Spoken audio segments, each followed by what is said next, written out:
Hey everybody, Scotia here with a video today that I honestly thought I would never make, because last night at the Game Awards we got a new trailer for KOFXV, and we kind of thought something was going to happen for KOF at the Game Awards. We didn't get a silhouette earlier this week, so there was the assumption from quite a lot of us that we were going to get something at the show, and we did get something. We got a trailer for Krohnen, who at first looks like a new character, but it is pretty much almost guaranteed, if not guaranteed, that this is actually K49. And I'll get into who K49 is in a second, but for those that don't know, or for those that do know even, this is a pretty big deal. So for those that don't know, K49 is a character that debuted in the King of Fighters 2001, and he was part of the Nests team along with Cooler, Angel and Foxy. And he was kind of a mini rival to K-Dash in that game. Obviously Cooler was the main rival of that saga, but they had a little bit of like a rivalry going on. Story wise, he didn't do a ton. He betrayed Cooler and Foxy, and for a while in canon he killed Foxy, but then they retconned it so that she was just wounded. So Cooler hates Angel and K49 for that. And then once Ignis and Nests were destroyed, and they kind of just rode off into the sunset together, they were kind of like, oh, we're not scared of them anymore. And then that was kind of it for a while. They were in 2002, but then after that, K49 just was gone for like ages, and even Angel was gone for quite a long time until she came back in 14. And the reason for that is because K49 is pretty much a rip-off of Tetsuo from the Akira manga / anime. And, you know, SNK and KOF has a lot of like homages, you know, like Benimaru is obviously very similar to Polnareff from JoJo's Bizarre Adventure. You know, on and on and on. I could go through the whole list of, you know, characters that they've based SNK characters off. But K49 went beyond a homage. He was quite literally a rip-off in the purest sense, you know. He had similar moves, he had a similar design. The voice actor from the anime was the same. It was crazy. Like it was literally a rip-off, and he was kind of like hidden away from the world after 2002. And the rumor was always that SNK were afraid of being sued by the creator of Akira, and that was kind of what a lot of people thought for a while. But it's kind of there's been this thing where like ever since 2002, there's just always been this effort that seems to happen from SNK to pretend he never existed, that this character never happened. You know, obviously the most notable one is that in 2002 Unlimited Match, which was the kind of remake kind of port of 2002 but with more characters, you know, different stages. They didn't have K49 in that game, but they instead had Nameless. Nameless was literally like a complete replacement for K49, sorry. And like had similar moves, you know, had similar kind of design ethics going on. So he was completely replaced by Nameless, and now there's kind of been this thing for like ever since 2002 there's just kind of been this like war between K49 fans and Nameless fans.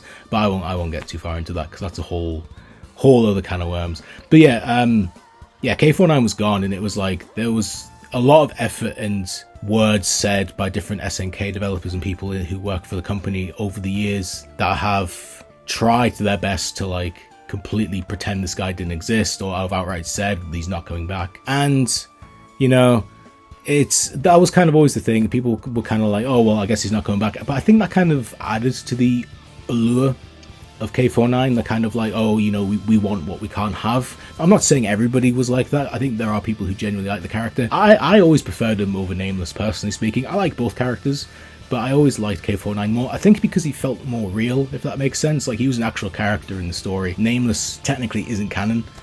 He never existed in the story. He has a backstory and all that, which I covered in the KOF 2001/2002 video I did.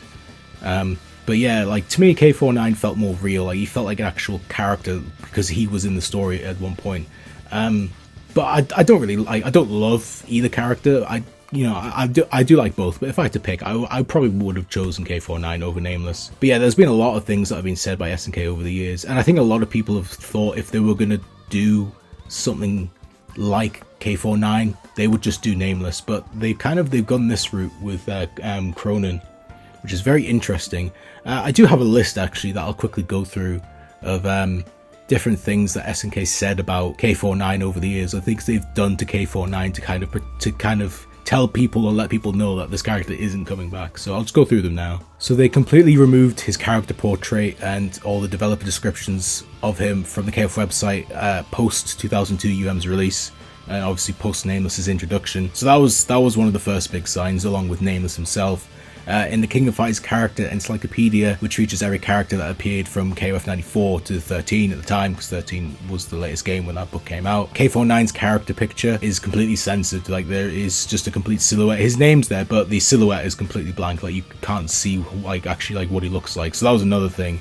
In the King of Fighters 14, they had a big gallery mode that had artwork from all the games before it, KOF 94 to 13. It was really actually quite a good gallery mode. It's quite good once you unlock all the artwork and go through it. But in that gallery, every artwork that either had K49 in it, or featured, or like group artwork of the teams that he was in, or just singular artwork of him, was completely erased. So in games like 2001, where you had teams of 4, every character, like every team has a portrait of all 4 team members, like grouped together. But for the Nessus team, it was just Cooler, Angel, and Foxy. There was no K49. And in the 2002 team, it was just Angel and Cooler. Like, he was completely erased. And that was kind of what a lot of people based off, like, oh, he's never coming back. Because, like, even as soon as 14, he was completely gone. And in games post-14, so KOF 14 itself, the New Beginning manga, and KOF All-Star, the mobile game, he was completely, removed from all that, wasn't mentioned. Even in fact, Angel's backstory in All-Star, I believe, has it so she was the only one that betrayed Nessus at the end of 2001. So, they completely got rid of that. So there was a lot of signs over the years that kind of pointed towards K49 being gone. And then you get to like what SNK themselves said. Oda, I remember, was asked a ton about whether or not K49 was going to be coming back. I think he said once that this was kind of like a positive thing, but he did say, I think in 2016, I think probably around about when 14 was coming out, he said that maybe one day we'll find out what happened to Angel's partner K49. And that was actually the first time somebody had ever mentioned K49's name, like somebody who worked for SNK since 2009. So that was kind of a big deal. Then in 2019, you had Crispy Kaiser, who's the SNK community rep. He does a lot of work, he talks a lot with the community. He did an interview in 2019, and he was asked about K49, and he even said, like, he specifically said, like, you will not see K49 again. Like, we're not even allowed to say his name in the SNK offices. And that for a lot of people was like, okay, this guy's never coming back. Funny thing though, I actually saw in the SNK Discord, which Crispy Kaiser is in, he actually said at some point after after Krohnen had been revealed, he said something along the lines of, I had to keep the lie going for years, which A, kind of confirms that this is K49, and B, kind of says that, all this stuff that he was saying, that other people have been saying, all these rumors about K49 kind of being this kind of blacklisted character by SNK, they might have been stuff that was actually fueled by SNK to kind of keep the intrigue going, to kind of keep up the mystery or the demand for K49 to come back. And if that's true, then bravo, because I was positive he'd never come back. A lot of people were convinced K49 was never coming back. So yeah, that's kind of the backstory for K49, in terms of who he is as a character and why he's been gone for so long, and kind of the stuff that went into that. So I'll talk about the character himself now. In terms of his design, I don't mind it. I don't think it's bad. I kind of prefer the original K49 design from 2001 and 2002. I don't know why, I just always liked it. I like the shorter hair. I don't mind this design though. I think it fits. I think it kind of fits with him being gone for so long, and I assume, judging by the name, having a new identity and the whole biker aesthetic with the goggles and all that, it makes sense because he was shown in kind of side works like mangas and kind of team stories. I think he was shown to be quite a biker enthusiast, so that's not surprising. That's not shocking. I like that they kept the same color scheme. He's got the blue glove. That's kind of you can see the paint's wearing off, which is a cool touch. The kind of tattered and torn red cape is a really cool touch. The yellow jacket obviously fits with his original yellow design, the top of his original design being yellow. Gameplay wise, I never really messed around with K49 too much because unfortunately the only versions of 2001 and 2002 I have are the ACA versions on consoles, where there's no training mode. It's literally just arcade, so there's no real way for me to actually mess around with them. So I've never gotten a real good feel of his moveset. I have played Nameless a bit, and I do think Nameless is okay. Not my personal cup of tea when I play a fighting game character, but I think he is cool. So I think if Nameless is anything to go by, I think I do like K49's moveset. I like that they've kind of incorporated parts of Nameless into him. Obviously it's still K49, like a lot of the moves are K49. Obviously he does have some Nameless moves, and his arm now being more kind of like mechanical instead of the kind of like bio-mutant, like, you know, pulsating literal like Tetsuo from Akira arm. I do miss that kind of, because I liked how that looked, but obviously, you know, like I said, it's literally just Tetsuo's from Akira, so I get why they changed it. But yeah, he does look cool. Like, I am interested in kind of trying him out. Obviously, with the beta coming out next week, the second beta, definitely going to be the first character I try. I really want to mess around with him. But yeah, you know, I doubt he's going to be a character I like main super hard, but I am kind of interested in giving him a go, and he does look fun, so hopefully I end up liking him. As for my final thoughts on the character, I am happy, but there's elements that I'm kind of, I guess, concerned about.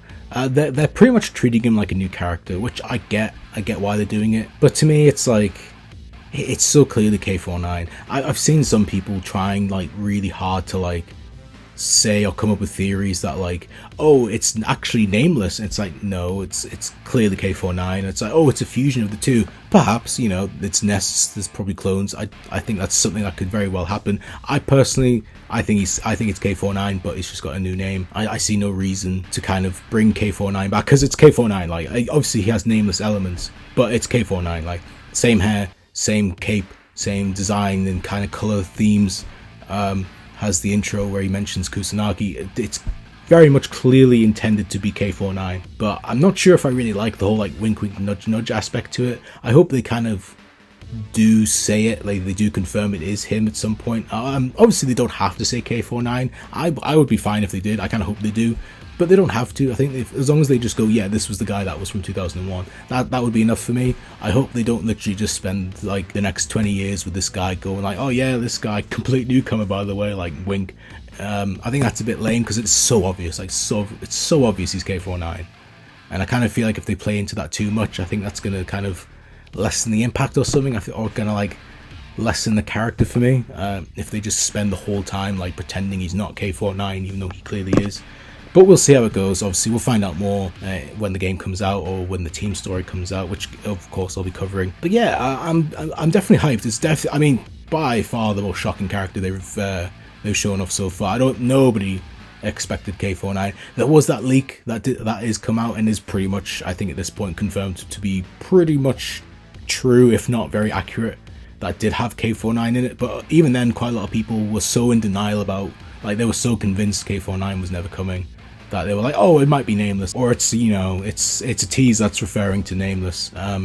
I always kind of held out hope, because in this leak, for the characters that hadn't been confirmed, they used kind of little clues of characters that kind of like from other franchises that kind of like relate to the characters that the KOF characters. And the one for K49 was literally a picture of Tetsuo from Akira, and everyone was kind of like, there were people that were kind of split 50-50. People were like, oh, well, he's kind of clearly referencing K49, but then a lot of people were like, well, K49's never coming back, so it has to be Nameless. And I was kind of on the fence. I kind of went with Nameless just for safety, kind of like, because I was just so sure K49 would never come back. But there was that part of me that kind of kept that like faith, kind of like, you know, it might be K49, and it was, which is just insane. Like, it's insane to say that K49 is in a new KOF game. Like, I never thought I would say that. I never thought I would make this video where I would just be talking about, hey, K49's in KOF15, here's my thoughts on him. It's insane to me. And this has by far been the most like shattering of expectations that they've done. You know, it's been the tagline this entire game, and this has been the moment for me where it's like, there's been moments where I've been shocked before this, but this has been the one. This is hands down the one where it was like, I did not expect this, and SNK completely like blew my mind with this one, and I applaud them for it, because like, man, like I never thought he'd come back, and here he is. Obviously different name, different design, which I totally get, and I don't blame them for doing it. There was no other way he was going to come back, you know. Obviously they had issues with the design being too similar to Tetsuo, so I completely, you know, understand why they went this route of kind of keeping the character, but like just changing him up to be a bit more unique and kind of taking elements from Nameless. I feel bad for Nameless. I feel bad for fans of Nameless, because this is a pretty kind of like, as much of a confirmation as ever that guy's never going to really be canon, and that does suck, because like I said, I do like Nameless. I wouldn't mind seeing him in the game someday. He would have to be completely like, they would have to change his, they would have to pretty much give him a new moveset though, because obviously now that K49's back in the picture, it's kind of like, that takes away a lot of like, there's really no need to have Nameless with K49 there as well. You know, it very much is a one or the other, considering, you know, one was a replacement for the other. So yeah, I do feel bad for Nameless and his fans. I would love to see him one day. I hope one day SNK can work out a way where we can get both characters. That said though, if I had to pick one, I'm glad they went with K49, like I said, for the reasons earlier. Yeah, just a very exciting reveal. We're very close to the end of KOF 15's base roster. We're only 3 characters left. Judging by the leak that I was just talking about, we probably know which ones they're going to be. I won't say them here just in case they end up being true. Don't really want to spoil it for other people. But yeah, man, like I've said it like 800 times. That's just crazy. Like really like expectations completely and utterly shattered on this one. So bravo to SNK. I really applaud them for this one. I want to call it there though. This is just a little video just to kind of go over my thoughts on the character and kind of like what it means for him to be back, you know, and how crazy it is. So very excited for the beta next week. I'm definitely going to be doing win quotes, a kind of follow up to the win quotes video I did with the last beta.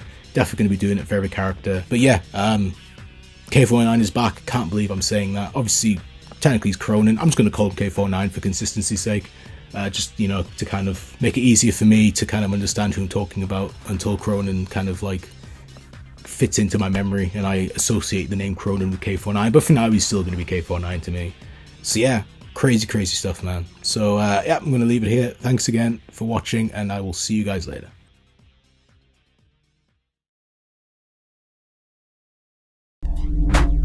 We await your return, warrior.